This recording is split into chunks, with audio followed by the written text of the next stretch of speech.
Guys, so today we're going to be going over part one of the safety test. We won't do it all in one day. It is a lot of information to take in. Before I get too far into the content, just a couple of things that we need to keep in mind. First of all, the actual hard copy is located on CTLS. Make sure that you either download it, print it, whatever is appropriate, or just get out a piece of paper and pencil or pen. Follow along with me, write these things down. This is one of the most important things that we go over at the very beginning of this semester. While we're in a digital setting right now, it doesn't make a whole lot, this may not make a whole lot of sense since many of you are going to be working in your home kitchens, but you do need to consider when you come back for Culinary 1 and Culinary 2, you're going to be expected to pass this exact safety test. It is fill in the blank, you have to write it all out. There is no A, B, C, D answer choices because I need to know that you know the safety expectations as it pertains to our commercial kitchen here. So while it might not seem applicable right now, please understand it will impact you in a later semester. So go ahead and commit this information to memory right now. That way you're prepared when you come back. It's the exact same test that you see in Intro to Culinary 1 to Culinary 2. I do that for a purpose. It is because these expectations, these safety expectations are critical for you to know. All right, so let's just go over some of the information. Again, we're only going to go through half of the safety test today. We'll go over the other half at a later, tomorrow very likely, okay? So question number one, when you are dressing properly, what you cook in at home is going to look a little bit different from what you cook in a commercial setting. Again, here it's just so that I can teach you or make sure that I'm keeping you safe, okay? I don't want any injuries, and so when we're dressed appropriately, we reduce the risk of injuries that are going to occur in the kitchen. So the first thing that you need to know is that your chef coat is cleaned and buttoned. It is buttoned all the way up, so I'm going to go ahead and I'm going to pretend like I am dressing appropriately for the kitchen. You've got buttons that are going to go from the top all the way to the bottom. You'll notice it's kind of hard to tell here, but my pants are long. They've got no holes in them. Our pants are there to protect us. They're there to protect our skin. Females more so than males, if you come in and you've got huge holes in your pants, if we happen to spill boiling water, that's not going to protect you. So your pants do need to be long and no holes. They're fully covering of the leg. Realize any exposure, even at the bottom between your pants and your shoes, if we spill boiling water, you do risk some injury there. Your shoes are closed-toed and non-slip. I simply have on tennis shoes if you're able to see that. And so that's really important just in case we, again, drop something sharp, maybe hot. It's protecting us. The chef hat is clean and fully covers the hair. I know I have a lot of people that come in and they get their chef hat on and they're like, okay, I'm ready for class. What is the purpose of a chef hat? Well, it's there to protect any hair from getting into our food. So it is important that all of your hair, girls, this may impact you a little bit more in some ways, that your hair goes all the way back in the hat. Boys, I actually have they break the rules more often. Their little wispy hair over in the front and their longer hair that comes off to the sides think that they're exempt from having their hair stay back in their hat, but it is super important that all of your hair gets fully restrained, boy or girl aside. That's what needs to happen. You will also have an apron on, and this is just an additional precautionary measure. This needs to be cleaned as well. Okay. I'm not going to keep the hat on for today just for the purpose of teaching, but I will keep my chef coat on now. All right, so question number 2. What 2 pieces of jewelry are acceptable in the lab? Now, I am teaching this from a ServSafe perspective, okay? ServSafe says that the only jewelry allowed in the kitchen is a plain band ring and a medical ID necklace, okay? Let's talk about the plain band ring first. On your finger, if you have got a ring with any diamonds on them, if you've got a ring with any pearls or any intricate details, you cannot wear that ring. Why? It harbors bacteria, essentially. If you are working with something like chicken, you might get some chicken juices in your ring unknowingly, and so the only one that you can wear is a plain band ring. That means it's got no bells and whistles. It is just like a silicone band or a gold band or a silver band or whatever it is. No holes, no engravings, no nothing, okay?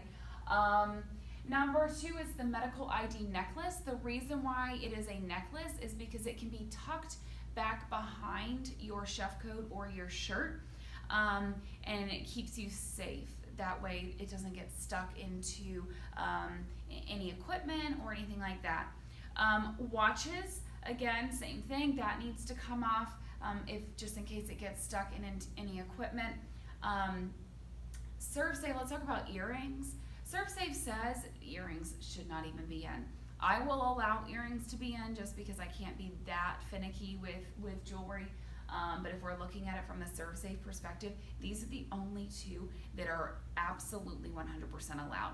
Okay, if a health inspector were to come around and check on all of these things, these are the 2 things they're going to be checking for. Everything else is a no-go. I know.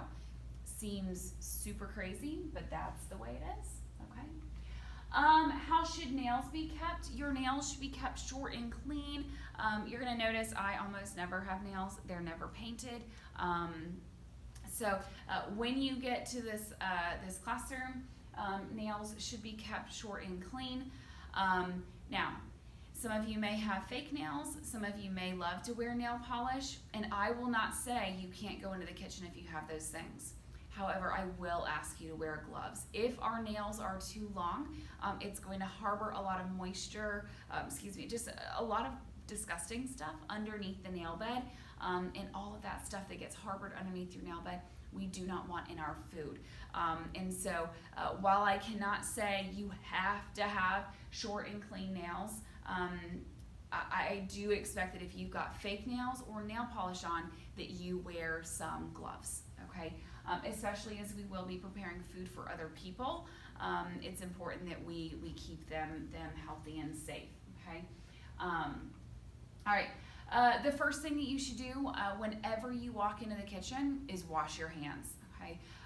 That's why I ask that you not leave the kitchen during a class period, because if you walk away say you have to go to the bathroom, when you leave the bathroom, you gotta wash your hands. When you come back in, you gotta wash your hands. Guys, that's a long process. It takes you away from what's going on in the kitchen. But every single time you go in that kitchen, if you plan on touching something in that kitchen, you need to wash your hands, especially after current events.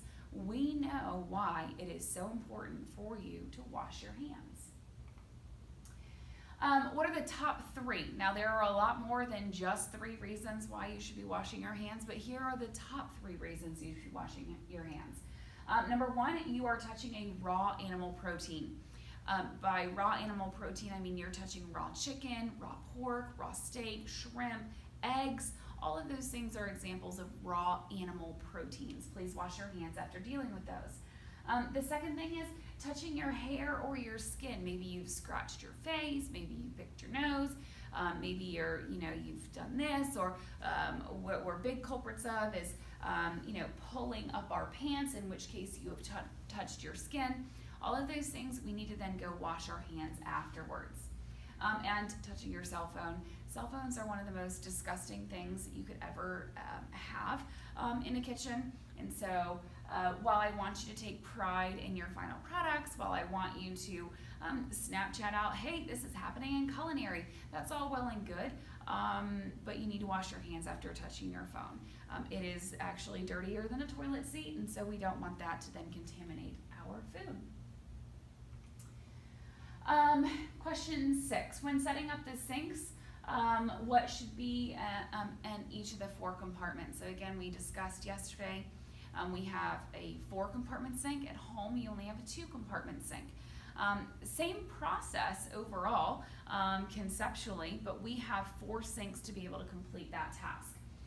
In the first sink, we want to get that dish visually clean. So if it's got smoothie residue on that, or maybe there's some sauce remains, we don't want that to end up in the sink where we actually wash our dish.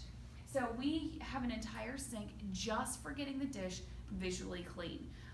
In that sink, we may have to soak something if it's really caked on, but typically running water is enough to get our dish visually clean. After our dish is visually clean, then we wash. Then we actually get the soap and the sponge, and we physically wash our dish using chemicals. After that, we've probably got some bubbles and residue left over on our dish. And so we want to remove those bubbles using our rinse sink. There's no chemicals in that sink, just warm water. And then the last thing, typically you're not doing this at home, but we do have one precautionary measure, and that is we sanitize all of our dishes. Just like if you're using hand sanitizer, it reduces the risk of microorganisms on your hand by 99.9%.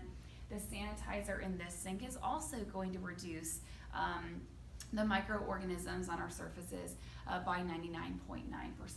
And then all of our dishes are going to air dry. We will not dry them with towels because that runs the risk of contaminating the dish again, okay? So visually clean, wash, rinse, and then sanitize. Question number 7, when dealing with hot items, what should be spoken by walking?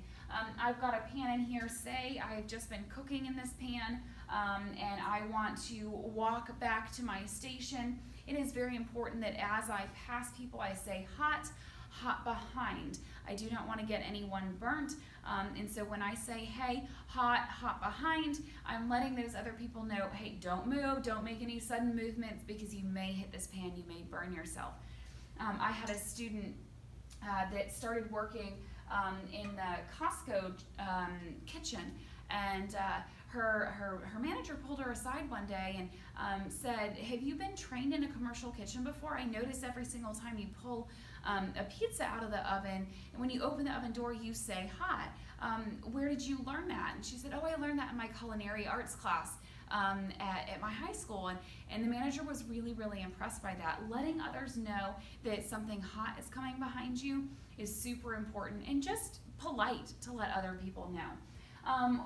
Not only do we deal with hot things, but we also deal with sharp things. And so if you are walking behind somebody with a knife, the knife does not need to be up in the air just like this. It needs to be down parallel to your side. However, even if it is safely parallel to your side, as you are walking, you say sharp, sharp behind to notify other people. Please do not make any sudden movements, because at this time I'm walking with something sharp and I would hate to hurt you or cut you. While that may be a little out of your comfort zone to warn other people around you, it is not a joke. It's not going, hey, sharp, sharp, sharp behind you, hot, hot behind. It is not meant to be annoying. It is not meant to be joked about.